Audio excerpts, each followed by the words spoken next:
welcome to Stash Chats. My name is Yvette, and if you are new around here, you might not know me. So I am the co-founder of the Stash Hub Sewing Organizer app, which I run with my husband, Doug. And I have the pleasure of hosting Stash Chats, where I speak to a different member of the sewing community every week. And I get to find out about how they first got into sewing, what they're up to in the community, and of course, their sewing stash. So thank you so much if you are joining us live, and do leave us a comment if you're watching us on the replay on YouTube as well. Lovely to have you all here. So if you're watching in the live, do kick us off in the live chat by letting us know where you're joining from, because we can't see who's watching unless you leave us a comment. So yeah, kick us off, get the chat warmed up, and then you'll be able to ask our guest your questions in the chat later on. So that will be really exciting. So I can see we've already got Leslie joining us from the Swansea Stitch Squad. It's a mouthful, isn't it? So yeah, thanks for joining us, Leslie. I'm so glad that you're excited for our interview today. And hello to Jan from London as well. Thank you guys so much for joining us, and thanks to everyone else as well. We don't have any particular Stash Hub news this week, I don't think. Make sure you are subscribed to our emails. There's an option in settings in your Stash Hub app, because I'm going to be sending out the new challenges roundup for July very soon, because obviously we're almost at the end of June. And I'm also going to be sending you the news from our partnered shops very soon as well. Let's just see who else we've got joining. We've got Philly, excited for the interview, welcome. We've got Pauline watching from Lancashire, and we've got Acorn Daisy Sews from Swansea. Dog sitting but still joining, welcome. So yeah, thank you guys so much for coming. Right, shall we get straight on into it? Keep introducing yourselves in the chat, but tonight we are going to be chatting with Helen, who runs All Sewn Up Wales. So I can see we've got a couple of the Swansea contingent here tonight, which is really good.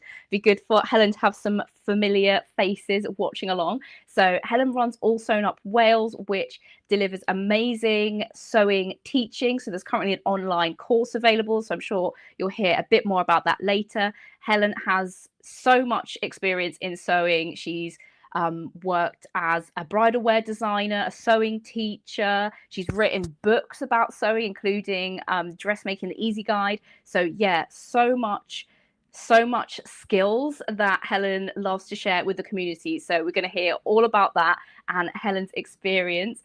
Oh, we've got Nicola, one of Helen's group as well. Thank you so much for joining. Glamour's Creations. I have Helen's book and new to Stash Up from St Albans. Welcome. So yeah, thank you all so much for joining. Right, let's bring Helen on and find out more about her incredible sewing journey. Oh, Vivian says, Helen taught me how to sew. What a great intro. Let's get Helen on. Hi, Helen. Hi. Hello, everyone. Hi, Vivian and Leslie and Nicola. Nice of you to join as well. Yeah, so good to have some of your fans in the chat already. Oh, they're fab. They're fab. They're friends. Vivian and Leslie are my local ladies. So they're brilliant. Oh, it's so nice to be able to like bring the sewing community together in person and to share your skills with other people as well. Oh, I know. I'm really lucky. And it's just gone worldwide. So there's all little groups set up all around the world through the book. So there's these little communities. So I feel like I know names, and there's so many people I haven't met yet. So it's really lovely when you get to see faces and see who they are and how they're getting on. Oh, brilliant. We've got Kerry joining us from St Albans. And Philly says you're wearing one of her favourite dresses from the book. Yeah, but it's kind of a mixed-up version of. I'm lucky I could fit it, because I've still got my mum tum going on with my little 5-month-old. Yeah, so thanks for joining us in the middle of your maternity leave. I know. I need to make sure my brain works now. It's the only thing. I've got real brain fog, but I'll be fine. You can have some real like adult human interaction for a change. I think that's the strange thing, actually, being able to have an adult chat at this time of night. It's lovely. But if you get uncomfortable at any point, just like give me a signal and I'll just start screaming, and that might make you feel more at home. More at home, yeah, just cry at me.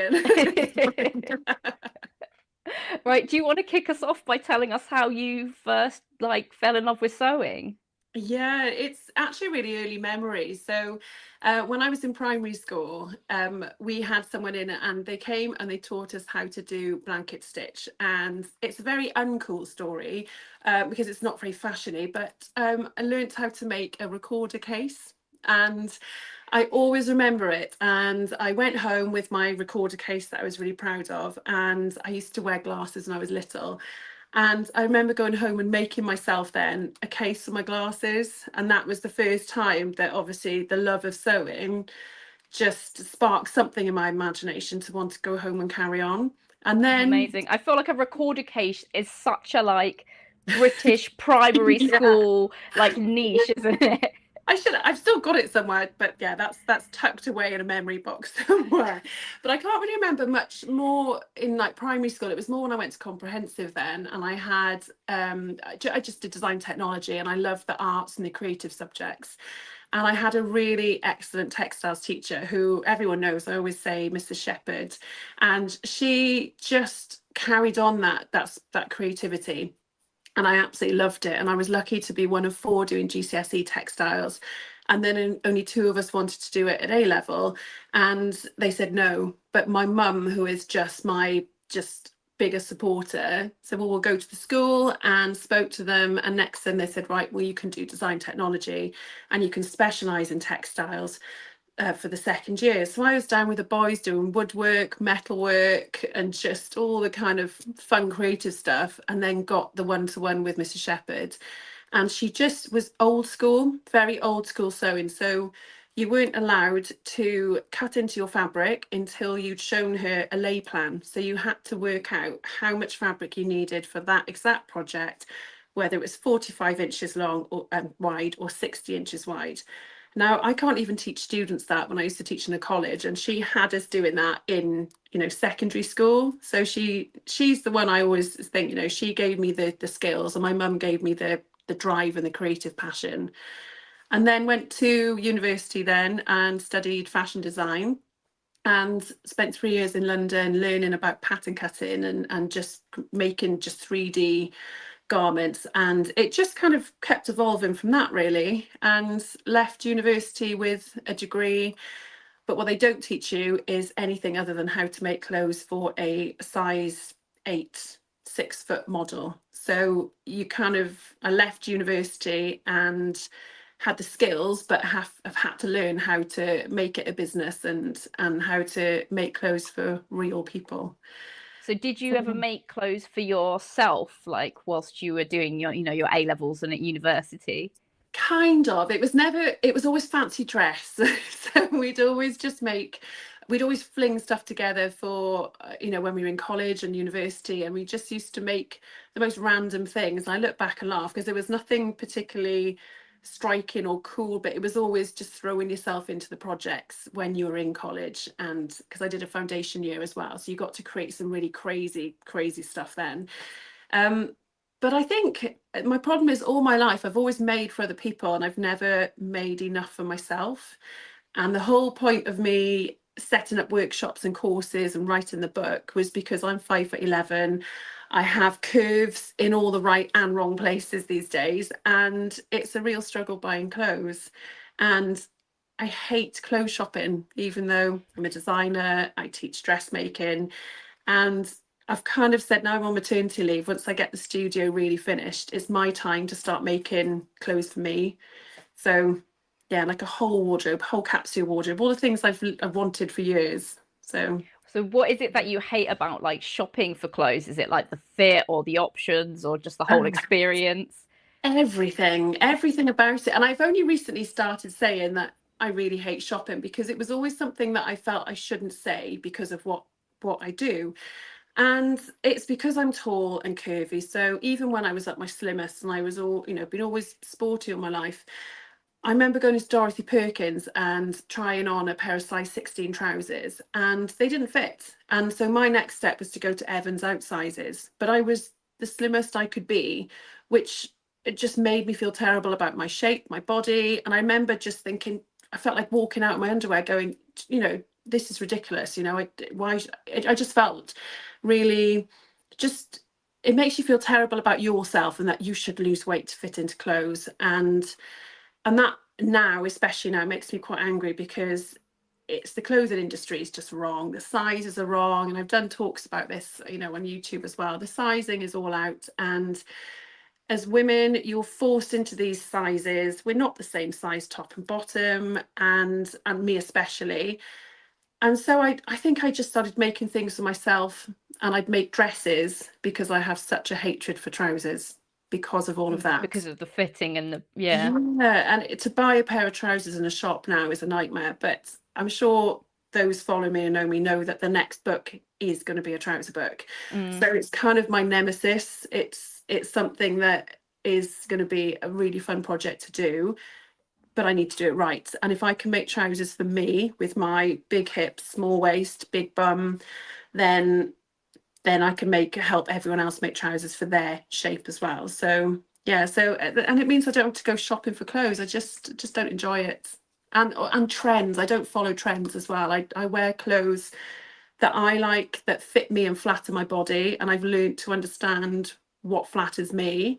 I'm still learning, especially as your body changes as you kind of get older. So it's something where it's an ongoing kind of passion and learning, and I just don't want to step foot in a shop again where you're even when you see something you think, oh, that looks so nice, and then I just always feel frumpy and tall, which should be something I shouldn't be bad about. I should be like, yeah, I'm tall and I've got curves, and that's what I'm all all about now, really. Yeah, Promoting making the most of your figure that you've got, instead of trying Yes, to like squish into something that just was never designed for absolutely. you.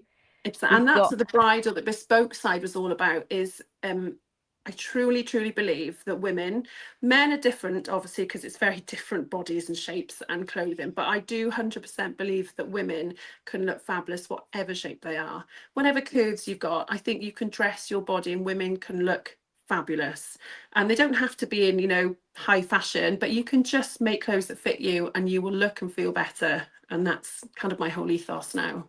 Yeah, I think culturally it's very different for men as well. I think men's bodies are less sort of, I don't know, like less idealized, and like, Yeah. you know, I think with women, like, you know, even over like the last few decades, you see body types going in and out of fashion, and it's I just know. ludicrous. It's A like, well, body shape being in fashion is crazy, isn't it? you know, Because you you're sort of, born in your body, you know, you are what you are. And yes, you can put weight on and lose weight.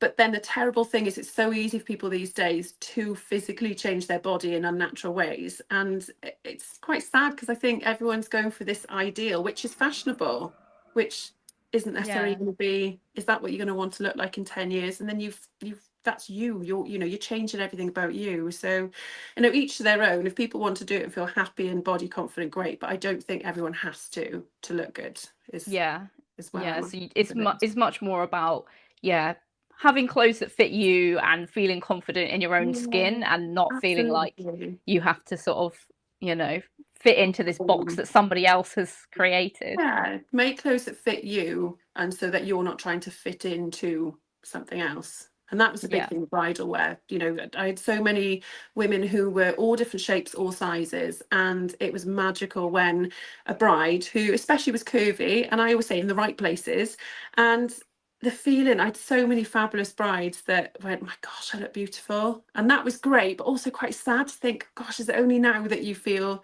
beautiful because something was tailored to fit them, not slim yeah. them down, but just fit them. Yeah. Right. We've had a couple more people join the chat. So, hello to Sharon from Birmingham. We kind of got off on this tangent by Helen saying that she hates clothes shopping. If you missed that bit, that's how we got there. Yeah. And who else have we got? We've got Sue from South Somerset Stitches. Hello to the Catwalk Oh, gangs. lovely Sue. We love Sue. So yeah, thanks for commenting on the chat. Keep it going, and yeah, start having a think about if you've got any questions for Helen to ask her later on in the chat as well.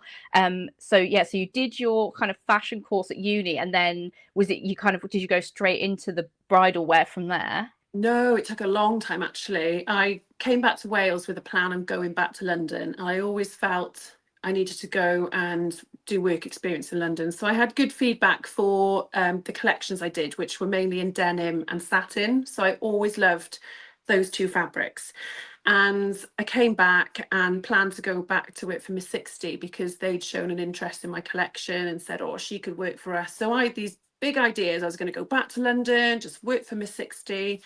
And our lecturer, who was an incredible woman, she said, well, you know, you need to get some work and a portfolio under your belt. So, and also to be able to live and work in London, I knew I would have needed about 2 or 3 jobs just to try and to work there, especially in fashion, because you tend to work in companies. You start at the bottom, you know, you don't earn much. You can do apprenticeships and placements, and it's just really hard. And I was willing to do it, but I actually fell into working for somebody local who was just a small business, and they were making more collections than bespoke.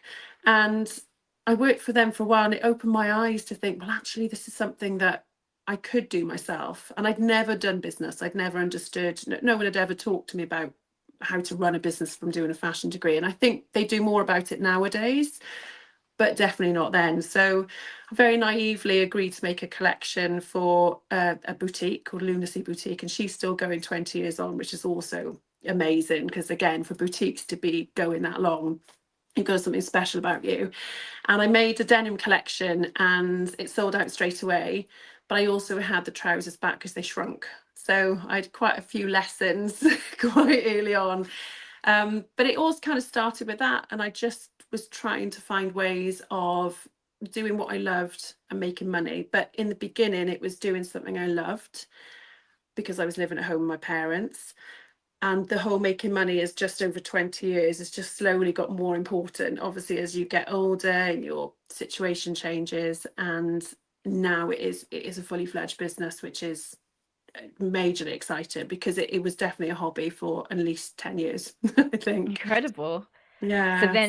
So then you kind of got into the bridal wear design at Yeah. some point. Well, I'd spent years doing bespoke. So I started creating outfits for people. So I did outfits for proms, mother of the bride. I understand why so many mother of the brides used to come to me, because they were desperate for clothes to fit them and shops don't. I did pageant wear. So Miss Universe, Miss Earth, Miss Wales. I did these crazy costumes.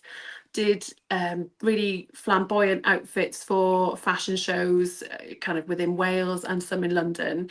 And then one of my really good friends just nagged me and said, please, will you make my wedding dress? And I said, no. I said, I don't want to do bridal because I don't like working in white. I didn't have the space, and I always thought brides and bridezillas. So I said no for a long, long time. And eventually she persuaded me to make her dress, because she wanted something that wasn't in the shops. And back then it was all the strapless dresses. And one of my massive bugbears is when you have to pull your wedding dress up. Oh, yeah. And it's like, it shouldn't be that. It should fit well enough for you not to have to kind of hike it up. So she wanted something quite different, which definitely wasn't available in the shops, and made her beautiful dress. It was 3/4 length dress, but it was all ruched and a beautiful what do we have, some chiffon over the top and a bit of lace, and it was a beautiful detachable train. So we actually kind of took that off in the evening, and that was the first one. And then a few other friends twisted my arm, and I think I went traveling then for 5 months, and I'd agreed to 2 dresses, and they were like, please come back and do them. And I came back from my travels with this newfound energy and passion, and met so many people that were still trying to find themselves traveling, and I was 30 something, and every conversation I had with people was saying, oh God, I love what I do and I love where I live. And it just kind of just made me realize that actually, you know, I'm really lucky. I've got so many good things to come back to. So I came back, made those 2 dresses, and then met a lady called Rachel, who emailed me saying, you know, I'd love to work with you. I'm going to open a boutique. And I just thought, oh gosh, you know, I've heard it all before. Someone's opening a boutique. But we met, and we just clicked. And she was all about promoting women in business, Welsh women, and supporting, just all around supporting women. So it was about making clothes that weren't necessarily the normal bridal thing, where it's, you know, oh, you can't have this dress because you'll need to lose weight. And she set up the shop, and I had a collection you could buy off the rail first, and then it developed over the 10 years then, where it was a ready to wear collection or bespoke. And then everything kind of came together in that and made some incredible dresses. But for brides who really chose that they wanted a dress that was unique, handmade, and they knew who made it. And that was what was so lovely about it. That's really Yeah. special. And I Yeah. think with like a wedding dress as well, people are prepared to invest in that. I think Yeah. sometimes with the like handmade ready to wear clothes, people will be like, oh wow, I could just get this in Primark for a Oh, quid. exactly. Which Yeah. is a bit soul destroying. But I think people, if people are saying that about a wedding dress, you're like, well, it's your wedding. Like Yeah. They if you value, I think that. Yeah. Yeah. yeah, and But they that's always want really bridesmaids' dresses cheap, but it's the same process.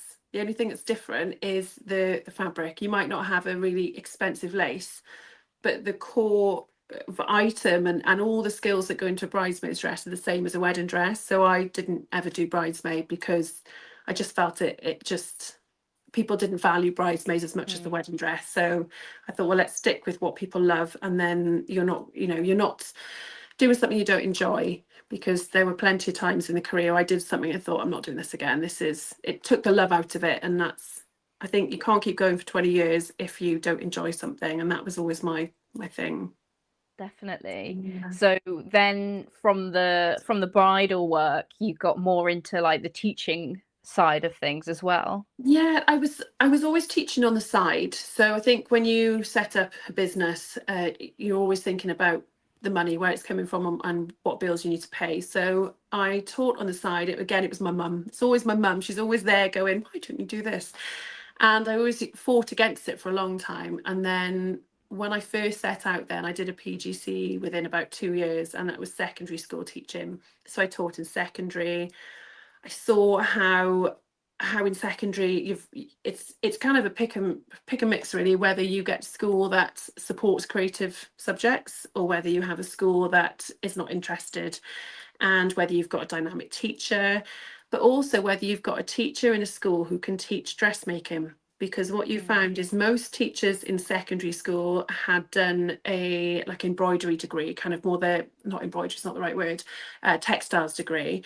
And then the teachers who've done a fashion degree and pattern cutting tend to go to higher education, so college and university. So in school, you've got people who've done textile degrees who are super talented but have no idea how to make clothes, and they're thrown into teaching teenagers how to make clothes. So it was a real eye opener.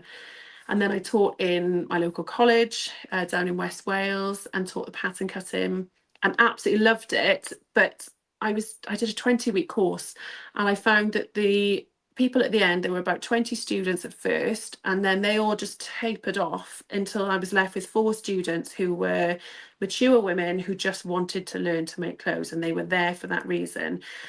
And I just thought, how can I do this without having the red tape of teaching in a college? And I got a bit disheartened with the educational side as well, because they want everybody to pass and they want everybody to, to learn the skills, but you're put under a lot of pressure. And well, it I must be basically, really stressful if you've got like a whole like 30 12-year-olds who've never threaded a sewing machine before, and every 5 minutes they're like, please I miss, I've know. broken a needle. You must And be then the like, boys would go on the machines and just go like, and you're like, no, not so fast. So it was an eye opener, it really was. But it was nice to see those that had that interest. And I always thought, I hope that those that did have the interest carried it on. Um, but then in the college, you had a different type of person. And then I taught the higher education and the university degree level as well. But I just wanted to do it for me. I didn't have someone telling me what I had to do. And I don't know if you know Fiona from the Sewing Directory, who she's just stepped down from it now. But Fiona was, again, someone that's always been there to say, well, why don't you just set up workshops? I said, well, I don't have, like in a college, you've got a room full of machines and equipment. And I said, well, I don't have that. And all she said was, yeah, but people have got their own sewing machines. They can bring them with them. And that's all it took to go, yeah, you're right. Or go with your local sewing machine shop and rent them. So I did that, and then it just took over, and I was juggling the bridal side and the teaching. And some years it would be more bridal, some years more teaching.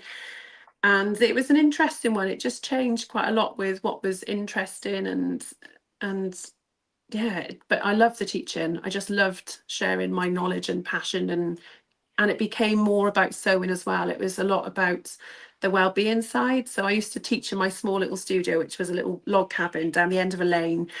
And it was like if those walls could talk, there were so many stories, and people would come and sew and just talk. And that was really special. And I miss that. I want to do a bit more of that when I start back up, Yeah, hopefully. it's brilliant to Yeah. provide like a really kind of wholesome environment for people to, yeah, Yeah, reconnect with their crafty side as well. Because I think that often absolutely.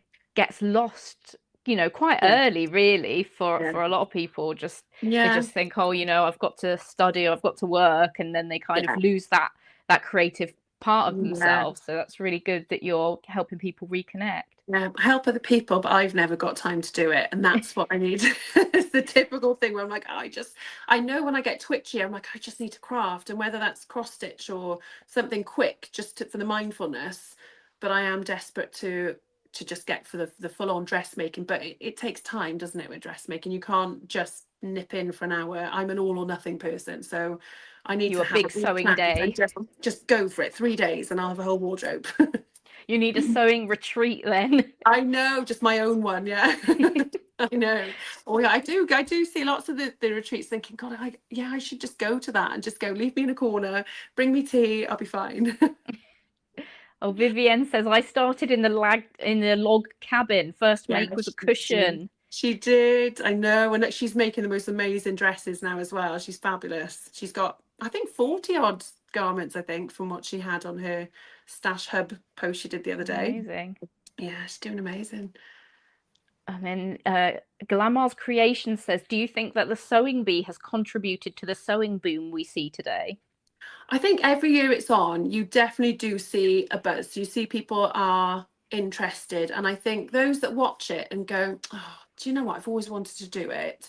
And I think it gives them the confidence to just have a go. And I think when it's on, obviously, then you get all the sewing businesses are able to kind of come out and go, I'm here, I'm here.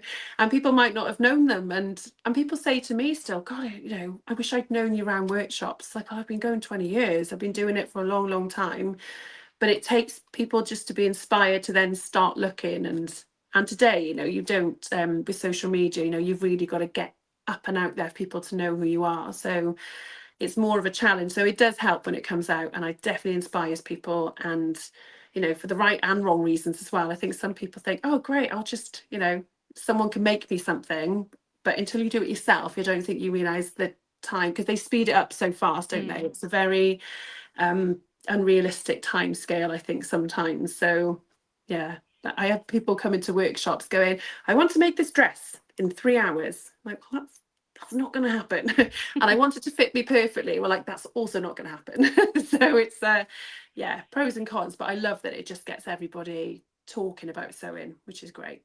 Yeah, even if people are like moaning about the sewing bee, like, oh, that was a silly Yeah, challenge or whatever, yeah. but it's still like they're still talking about sewing, so it's still Exactly. good. But I think a lot of people do ask that and say, does the sewing bee help? Well, I think there are so many amazing businesses around who've been going for a long time and are still going, and it is challenging at the moment for people. I think we're all still there, but it just kind of brings us to the front, which is really nice when the program's on. So it's good for the industry. But the industry is thriving. There's so many incredible types of businesses and just creatives out there. I think the internet as well is just helping to just show off everybody's skills and talents. So no one's gone away. It's not like they've all just suddenly appeared. They've been around for ages, but they just get the attention, which is nice. Yeah, I think it's good for like people that aren't in the sewing bubble as well, because like when Yeah. I don't know if you experience this, but when I sort of explain my business, when I explain Stash Hub, which it seems very very niche to people who don't sew, they're like, oh, Yeah. people really have that much stuff, like does anyone Yeah. really sew? And I You've got think to do just it. mentioning the sewing bee kind of reminds people, it's like, well, it's got a BBC One prime time slot Yeah. for Yeah. like 10 weeks, like Yeah. obviously it's not a case that nobody's interested in this. Yeah. Like, I think it kind of helps, it helps people kind of, you know think about it in that way, even if it's just as an example. Oh, definitely. Because I think, I mean, I've had it so many times over the years. I've got some relatives that think I just do a kind of pretend job and that it's not really a job. And it's like, again, going 20 years, like that's, I've changed and I've diversified and all different things, but I think they still don't see what I do as a real job, which is great because it's brilliant. I love it. It's a job. It's something, I think if you enjoy what you do, it's really cliche, isn't it? But if you enjoy what you do, as you say, you'll never work a day again. But it is true if you've got that passion to get up and to do it. And I've so many people I talk to are interested because it's not something they know much about. And they tend to be like, oh, tell me more about it. And then you do get the people going, oh, how do you make money? Like, well, like everything else, you have a skill, and my skill's my hands and your creative juices. So why shouldn't that be a serious business? And yeah, you're totally right, totally right. I think people don't understand what it is. So some people embrace it, some are thinking doesn't make sense. But I And you think need some to choose people, that. they just have a job and that they don't enjoy, and so Yeah. then they kind of are a bit bitter about it if someone does really enjoy their job, or like Yeah. they've managed to turn their hobby into a job. Like they don't. Yeah. There's sort of usually people that don't do hobbies or crafts or anything like that. They just Yeah. focus on their job that they hate. So Yeah. then. But they're like, oh well, I'm just going to belittle this person because I don't understand Yeah. how they've managed to create this life for themselves. And it does Um, happen, yeah, it does. It really does, which is sad, really, isn't it? But I know plenty of people. I mean, I've got an amazing friend who's a dentist, and she's super successful with what she's doing, hard worker. But she said, I always wanted to go into sewing, not this. But her dad always was like, well, you need to do a proper job. So she's probably making a hell of a lot more money than I ever would being a dentist. But it's that thing where it's not about the money. I think if you can afford to live and do what you need to do and enjoy what you do, it counts for so much more. But obviously, when you are at that stage where you've got a hobby and you want to make a living, it isn't easy. No, it's not. I'm sure you know as well. It's just any creative business. I feel you've got extra challenges because you're so different. And I've always missed the business advice and mentoring because they've never understood it. So I've just gone, I'll just carry on. It's fine. Yeah, or like certain Yeah. pieces of like things that are Yes. generally good business advice, like that actually Yeah. don't really fit into like the sewing Yeah. community and like what's actually wanted there. And Yeah. I think being part of the community does really like help to bring Absolutely. people what they actually want to learn about and Yeah, stuff. definitely. Yeah, So definitely. obviously we've got to chat about your books because that's like an incredible achievement writing a book. Yeah, it's been a bit mad, really. I think it's 2 years since the book came out, but I started writing it. I put my first book was called So Perfect Pets, and it was because, again, Fiona and Sewing Directory had said, I think, come and meet my publishers. I think I was at one of the trade events in the NEC. Come and meet my publishers, and I gave them my leaflet, and it had on it like some of the projects they used to teach, like the cushions, the owl doorstop, and a soft toy. And they went, great. Can you write us a book about 18 projects for the home? So I was like, yeah, okay. Give me a book deal. I'll do whatever you want. And so I wrote this book, and it was lovely to do, and I absolutely am still really, really proud of it. And I got to launch it on Sewing Quarter, was what it was back then. It's now Sewing Street. And I launched the book on there, which was demonstrating projects live on air. And they kept giving me bags and soft toys, I think, because they just thought that's what I did. And no one would touch this satin back crepe. So no one would do it. Oh, it's a Duchess satin it was. And they said, oh, we know you've got you've got a bridal background. Would you be interested in doing this demonstration with this Duchess satin? I was like, yeah, it's easy. For me, that was, no problem at all. And demonstrated dressmaking on there. And I think that was the moment everything changed. And I really enjoyed demonstrating the dressmaking, and the feedback was great. So I went back to Search Press and said, right, obviously I've done this first book, but my love is dressmaking. It's what I'm all about.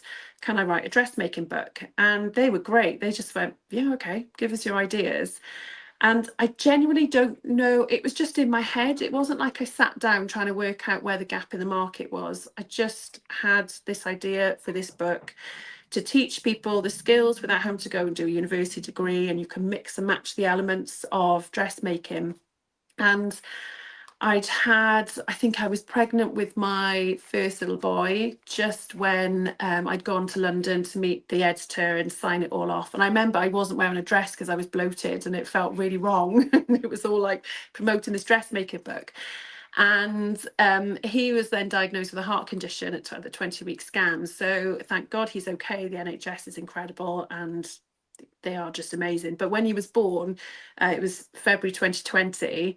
So I'd kind of paused the writing for the book. And then, of course, we went to lockdown. So I had a newborn baby. We went into lockdown. So it took 4 years from the idea to the book being published, which is it's normally, it's still 2 years to get a book out. Depends what it is. But it was a lot longer than I thought. And I actually wrote the first book in nap time. So every time Morgan had a nap, I would sit and I just write for 2 hours fiercely and then try and grab time. And it's kind of history repeating itself, because that's kind of what I'm going to have to do for the next one as well. So the trouser book is also going to be written during nap time, but it worked well the first time. But it's all about going back to basics of being able to start with a block, which is a front bodice, a back bodice, a front skirt, a back skirt, and a sleeve. And it's making that block fit you. And it's how I work as a designer. It's how every designer works. You work from a block and then you make that simple block for someone, you tweak it to fit them, and then you add the creativity. And it's, I think, something that hasn't been done, because you have finished patterns in books, but of course they don't fit. But what this has done is captured the imagination of a very frustrated group of women who've gone, I don't want to alter everything all the time. It gives you unlimited options as well with the hacking of the block, rather than having to buy a whole new pattern every time you want a different look. You become a designer, so you can have then, once you've created the block to fit you, you can create your own neckline and draft the pattern. You can create your own sleeves, create your own skirts, and then mix and match everything. But you can also then start to use other patterns. So I always say, for example, you've got like the peony dress from Fabric Godmother, and you see it everywhere, and it's the same dress. And obviously, if you know how to tweak it, it's great. But if you don't, it might not fit you in the right places. But you see the peony dress everywhere. Well, why not understand how to adapt that peony dress? If you don't like that high neckline, well, you can change it. Go to the paper pattern and understand how you adapt that, or try a sleeve from a different pattern onto something, or alter the fit, move a dart. And it's teaching you to be a designer, which is obviously something you have to do for a 3-year degree normally, or a really expensive online course where you don't necessarily have someone there to help you. And I think that's why it's captured everyone's imagination, because it's written in layman's terms, and I tell you to drink tea between chapters. So it's that kind of, take your time and work your way through. Bringing the well-being side of it that you kind of picked up from doing the in-person courses. We've got some really, really good comments in the chat, so I'm definitely gonna have to read some of these out to you. So Vivienne says, I made the dog from the Perfect Pets book and I'm still really proud of it. Pride of place in the house. Yeah. Sally W, hi, meeting you at the Birmingham show and then buying your book has jump-started my dressmaking again. I'm loving learning to pattern make, another happy place. That's really nice. Brilliant. Sharon says, I really wish I'd started my sewing journey years ago. Since I bought the book, Dressmaking the Easy Guide, all I want to do is learn more. It's been great. Wow, love it. And Sharon says, can't wait for the trouser book. I think that's going to be so popular. So many people struggle with trousers. I know, but I think people think it's coming out soon, but I need to start writing it, so bear with me. It's coming. It will take time, but it will be worth it. Yeah, definitely. Philly, I was doing the book last week. I learned a lot about my size and using the pattern master. Yeah. It's great as I'm petite and I can now make items to fit me. It's great to move my darts. Yeah. I've learned so much from the book. I've found designs that suit and fit me. With Helen's help, I've managed different tops and dresses and still making more. That was from Nicola. So yeah, so many people you've inspired. It's amazing. Really, really. It's always lovely to hear comments like that, because it's just, it doesn't get boring, to kind of hear that people have just found a newfound love and can make something to fit and feel good about themselves. And Sue's just said they made over 40 items without a commercial pattern thanks to your book. That's So amazing. that's Sue. Sue is amazing. So there's a Facebook group that's linked to the book, and I set it up because I thought, well, when it came out, then people can contact me in one place, because you know what it's like, you've got messages coming from all different angles. I set this group up, and there's 16.4 thousand members now, and they're all over the world, and they're all helping each other organically in the group, which is incredible. And I'm trying to kind of keep on there and keep doing things to keep everyone inspired, but they're all doing it organically. And it's like Sue, if you could just put Sue's name in there, and she's just created so many amazing garments, but she's also taken it further and challenged what she can do, and that's just amazing to see. And they are just amazing garments. It's not handmade, you know. When you think handmade, I think people, like you said earlier, people go, oh, that's nice, you know, as if you've just, you know, pink and sheared your seams. Like, no, these are quality clothes that fit, and that's just, I love it. Absolutely love Brilliant. it. Well, I'm going to have to make sure I've got a link to that Facebook group in the description under the video Yeah, if I I can haven't put one send in it to you. already. And we've got a comment from Sharon that leads us on to talking nicely about the course. She said the course goes hand in hand with the book, and it's great. Yeah. So the online course, when the book came out, I didn't expect it to be so popular, and I didn't think so many people would go back to a paper pattern and a ruler and a pencil, because it's quite daunting. So I thought it would be quite niche, and so many people were buying the book. It was out of stock. The publishers sold out straight away. They had to reorder more, get some back from America, and it was this crazy scenario where it just kept being out of print. So I realised that so many people were messaging me asking for help. I filmed some short videos with lovely Charlotte, who helped me do them initially, and they were so popular. And it was things like how to move, if you've got a gaping armhole, how to move that fullness away into an existing dart, how to work out, you know, how to blend your side seams, so that if you're different top and bottom, how to blend those. I did about 8 or 9 videos, and you know, they weren't hugely professional. It was just me blabbing away and trying to demonstrate with the tools I had. And they were so popular, I went to Search Press and said, right, I don't want to do a subscription monthly thing, because I just can't keep up with a, you know, young family. So but I really want to do this online course. And again, they've been amazing. They said, great, let's chat, let's do it. So we filmed it a year ago in the studio. I just got this built in time, which is like eventually my dream studio after so many years. Filmed the online course, and it's every part of the book. So it's like I'm teaching on the courses, but even more, because there's only so much you can teach in the course, and you just get me hand holding you throughout the whole thing. And it is you can pause, rewind, watch on all different devices, and it's only £99, and there's a 20% discount as well with Search Press in their summer catalogue. So I think it's like £79.20, which is lifetime access. So it's just, you know, like a really amazing project that means you don't then have to do a 3-year degree, or, you know, I think that's an absolute bargain to Yeah, get it's what you get much from it. cheaper than if you think, you know, what's It's, uni fees now, like £9,000 a year or something I like that. know, So but that's the beauty of Search Presses. So I just want it to be affordable but still quality, and that's what they're all about. So they've been fantastic. that's brilliant. So That's really nice that you found a publisher that's like really good to work with, and they're not just, you they're know, pushing amazing. deadlines on you and stuff like this. They've No, actually they're listened amazing. to you. Yeah, I'm really lucky. Really lucky. Amazing. Right, let's do Victoria Lynn's question, and then let's have a look at some fabrics. Yeah. So Victoria Lynn says, what dress are you wearing, Helen? I love the sleeves and the summer vibe.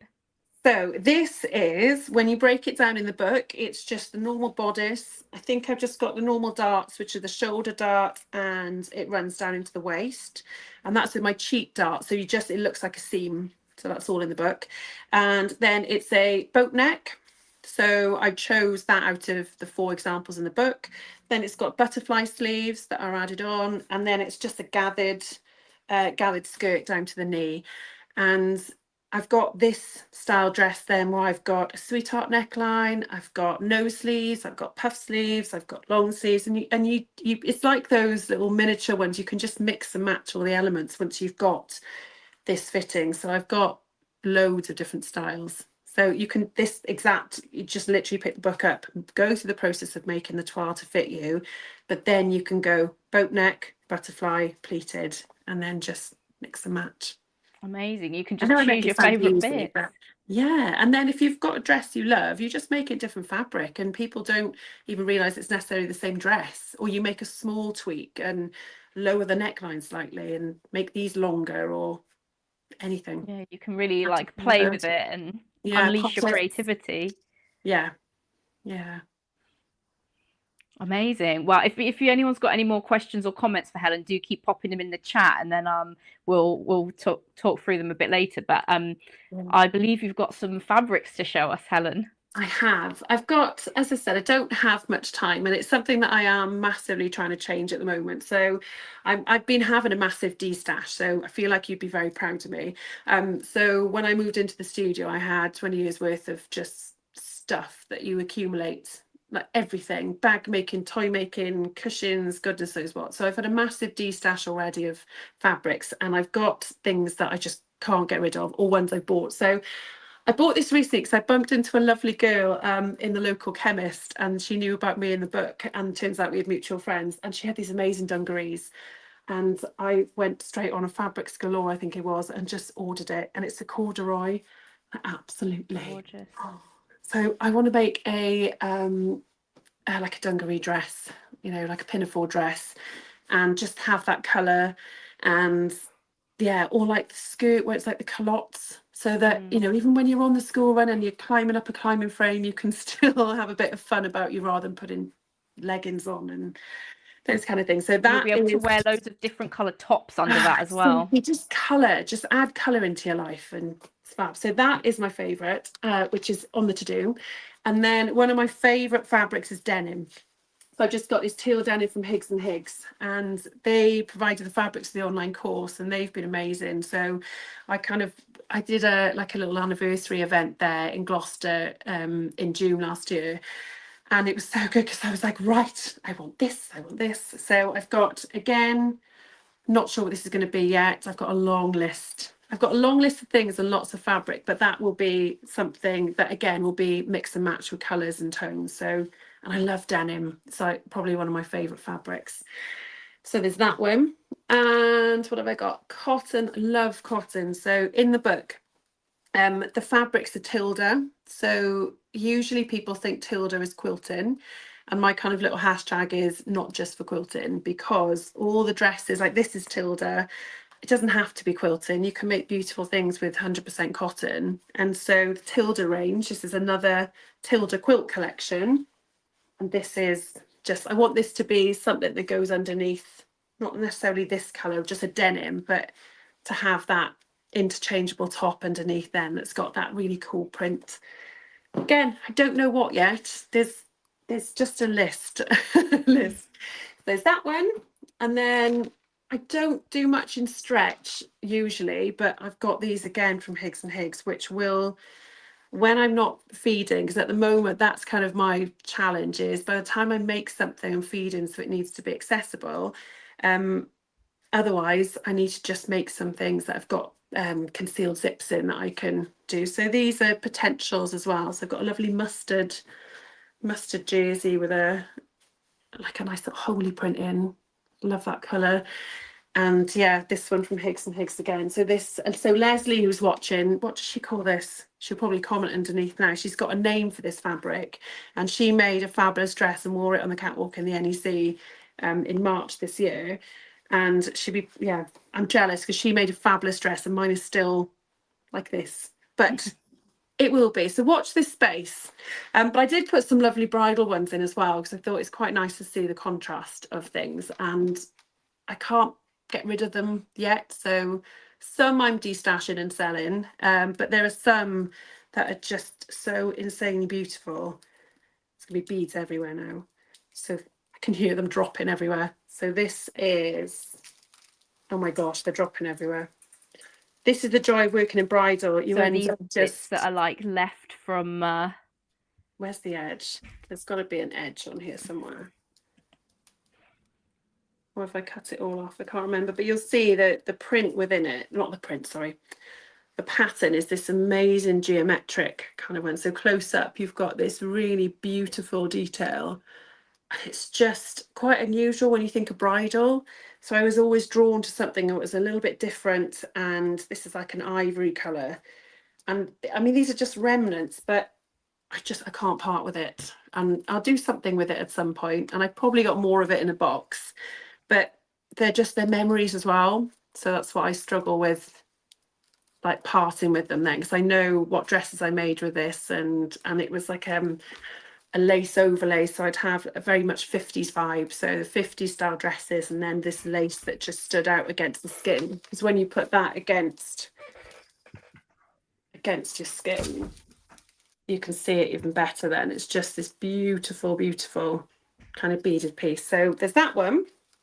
And then I made this one dress, I think, before I finished, because I don't have time to do as much bridal at the moment, because I had my son and then the book came out, and I've had to really step back from doing bespoke at the moment. And so it's kind of finding the time to do everything. But I made this really beautiful coral dress, like a shorter dress, 50s kind of style. And there were 3 different fabrics. Now again, this hasn't come out for a while, but I can feel it's so heavy. See a bit of it there. So I just combined all of these peach fabrics. There were 3 of them, and they were all just hand cut and hand stitched on top of the actual bodice. Something like that one.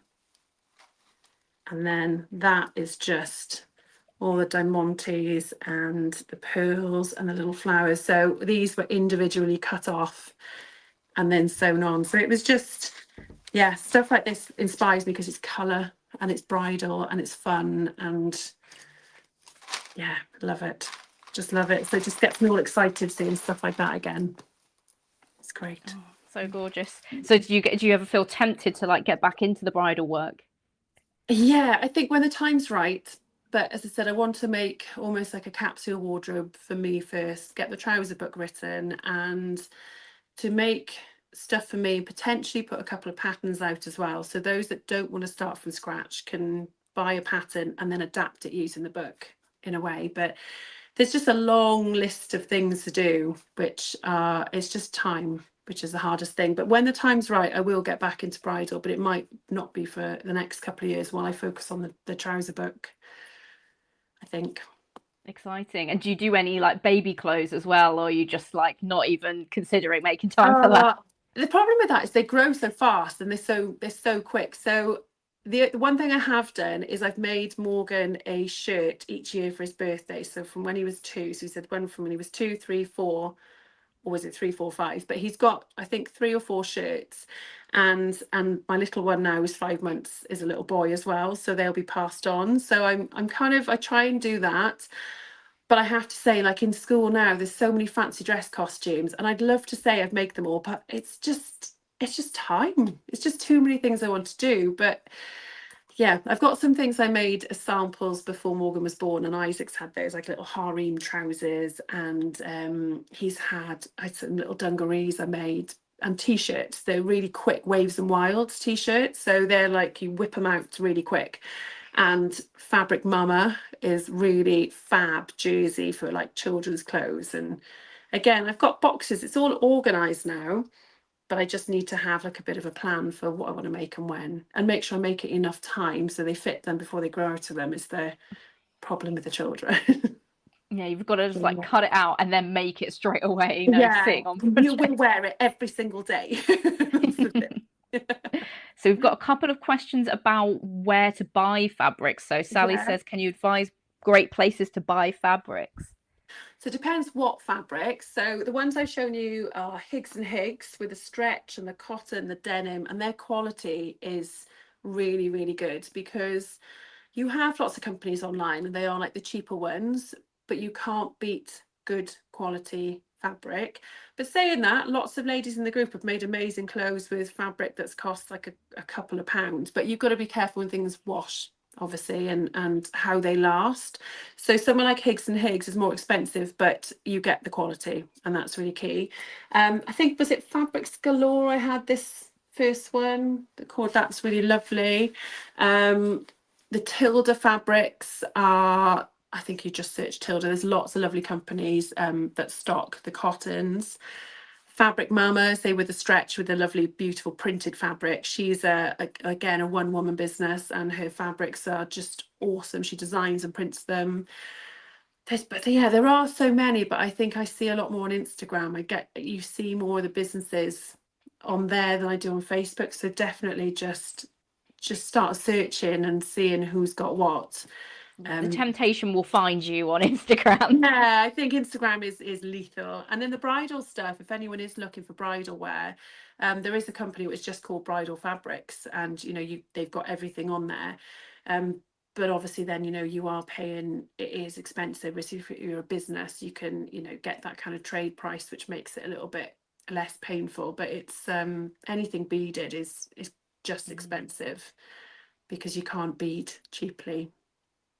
So yeah. And then Philly says, where is your green fabric from? I think on the dress that you're wearing. Yeah, this was Tilda. So this was when I wrote the book 2 years. So it's a good like 3 or 4 years old. But if you look up Tilda and maybe the green, I can't remember the name of this one, but look up Tilda green. It's got birds on as well. So you should find it, and maybe someone will have a stash of it somewhere. But I love it. It's just nice and cool to wear, hangs beautifully, and again, quality. Yeah, amazing. Right, we've only got a few minutes left now. So, yeah, if anyone's got any more questions for Helen, let me just check the chat. Oh, Philly also says, will you do projector blocks? Good question. I hadn't considered that with the book because the book was such a big project the first time round, but it's definitely something to consider for the next one. So I have been asked that with Dressmaking the Easy Guide. The thing is with the first book for Search Press, it was quite a different book for them. So there was so much work went into the patterns in the background. So watch this space. I'll see if I can find a way of incorporating that in because it is popular. Amazing. And we've got a good tip from Vivienne as well. I made the different necklines and sleeves and skirts on cardboard with the patterns from the book, and then mix and match. That's a really good idea. Yeah. Oh, Sally says, I'm loving the community as well as your book and videos. Thank you so much. That's good. That's amazing. Just long may it continues. I've never known such a positive Facebook group. It's just called The Books. It's Dressmaking the Easy Guide.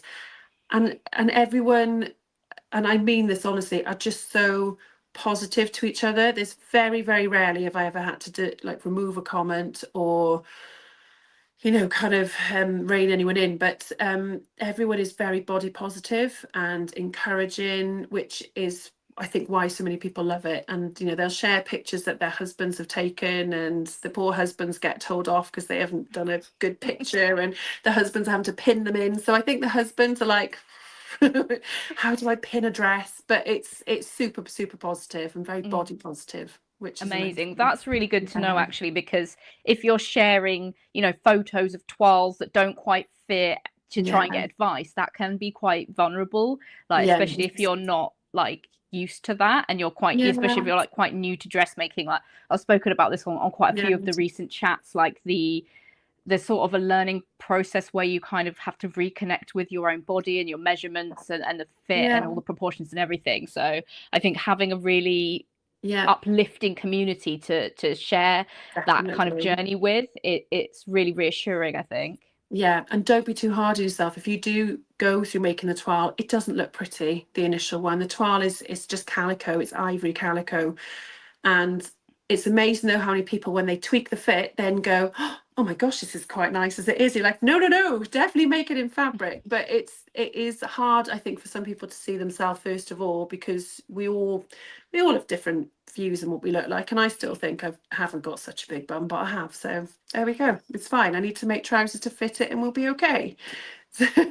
Yeah, I mean, I've heard someone say, I can't even remember who it was now, but the toile, the calico toile is your worst case scenario. That toile's going to show every wrinkle, so you don't have to get that perfect. It's going to look better if you do it in a drapey fabric or a pattern. Those creases aren't going to show up, but you just have to get it. Exactly. And there will be creases, there will be pulls, there'll be, it isn't going to fit you without pulls because you're not making a corset. And that's what people have to remember, is that don't be too pernickety over things as well, and know your limits, and guaranteed if you make it in a lovely printed cotton, then chances are it will look a million times better than something you bought in the shop, because it fits you in the right places. And it doesn't have to be fitted.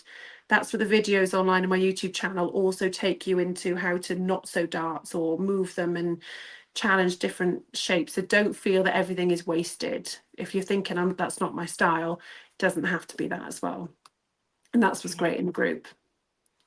Yeah, Vivian says it's funny when people think we're all making a cream straight dress. Yeah. I guess when you make your basic block and you start your fitting journey, everyone's like, Yeah. oh, yeah, Someone did good say, "Oh, I job. had to look through the photos, and I wasn't really keen on like the ivory dress everyone made." I was like, "No, no." You've missed the that. point Yeah, entirely. it's the start, and then it gets fun. So, yeah. Excellent. Right, have you got anything you want to mention before we wrap up? Oh, I don't think so. Just follow the page, join the group, and just be inspired by other people, and to know that people in the group haven't necessarily done it for years and years. There are people that have not gone to a class and they've just learnt using the book. The online course is a massive help for those of you that maybe can't do it, are struggling with certain parts, and it brings, especially if you're a visual learner. And then the other thing is, there are lots of groups within the Facebook group that are meeting up all around the country and the world. So there's a lovely group in Spain. There's people in Australia and New Zealand who are all chatting, and they're helping each other fit the toile. So don't feel you can't do it by yourself if you're struggling. Join the group, see if somebody else is local, start up a group of your own, and then these friendships have formed. And some of the groups, that the Somerset Stitches, I mean, they're awesome. They're all helping each other, and it's amazing, because I can't fit everybody, but they're doing it themselves now, and I couldn't have planned it this way, but it's amazing. So Yeah, you've had such a big impact on people's lives and in so many different ways through sewing. It's been really exciting to hear about your journey, through teaching and dress and bridal and the book and courses, like everything's incredible. Sharon says, I've learned with the book. I'd never done sewing before, so that's incredible. Well done, Sharon. Well done. Oh, it's awesome. Brilliant. All right. Well, we'll wrap it up there. Thank you so much for joining us, Helen. Thank you And for having so me on, exciting Beth. to hear. And Thank you. I think I was frozen for a bit, or when you were showing some of the bridal fabric, so I'll have to do a bit of watching back on the replay myself to see when my face is just frozen. And then eventually you'll see that what I actually make with them. So I'll share those videos online. So whatever I make for myself, I'm hoping to just keep inspiring and keep sharing. But it won't be this month, it'll be next month and beyond. Yeah, you've got to keep up at your own pace and make time for your personal sewing as well. It's also important. Yeah. Brilliant. Well, thank you so much to everyone that joined. Had an amazing, really lovely live chat today. I think that's just a taste of the supportive community from the Facebook group. So I'll definitely link that up in the description. And I'll be back the same time next week talking to someone else from the sewing community. So yeah, I'm really looking forward to hanging out with you guys again. And I'm excited to see what you get up to next, Helen. Oh, I know, lots to come. But yeah, we'll keep in touch and just watch this space. And well done for everything you're doing as well. It's awesome. Oh, thank you so much. All right, bye everyone. Bye.